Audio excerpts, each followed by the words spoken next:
The second part of this lesson is taking a look at finding the slope when given two sets of ordered pairs.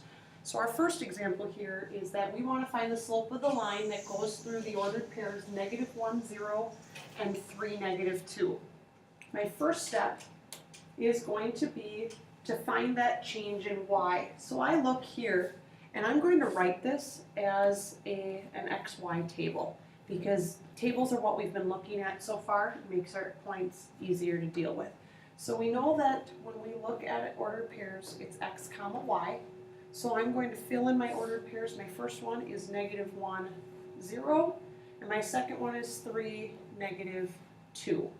So when I look at my change in y, which is what we're looking at here, we see that we've got 0 to -2, which is going down 2.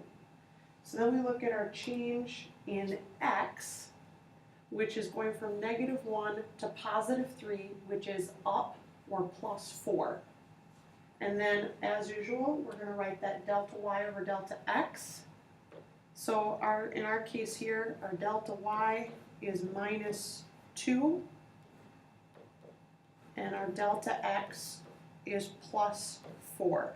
So we've got -2 over 4, both of which you can divide by 2, which gives me a final slope of -1/2. Now if we take a look at the next example here,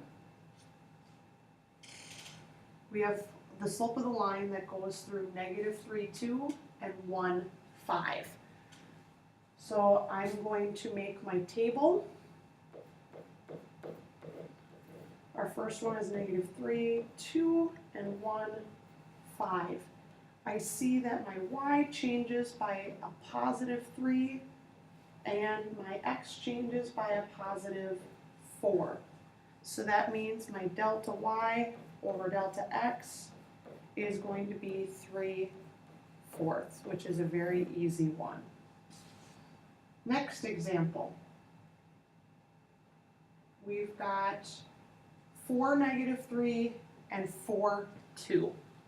So I'm going to create x over y, and we have 4, -3, and 4, 2. I see that my y changes by going up 5, and my x, that doesn't change. So when I write my delta y over delta x,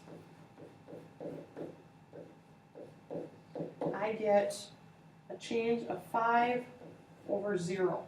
Well, if you try punching 5 over 0 into a calculator, you get an error. And the reason behind that is because this one has a slope that is undefined. And I'm going to put undef for undefined, because what that means is that we are going to have a slope that has a vertical line. Now looking at this final example, now we've got -1, -3, and 5, -3. So when I create my xy table, I get -1, -3, and 5, -3. Now here in this case, I've got a change of 0 in the y and a change of +6 in the x. So when I write my delta y over delta x, or change in y over change in x, this time I get 0 over 6. Now this one is different in that I can take 0 and divide it by anything, and that's going to get me 0. This is going to be an example of a horizontal line. So this is going to be a slope of 0. So remember, you cannot divide by 0, as in the case of f, which is why it's undefined, but you can divide 0 by anything, which is why g is a slope of 0. So what you need to do now is go ahead and take some time to write your summary and do the U-try problems. Bring any questions with you to class tomorrow.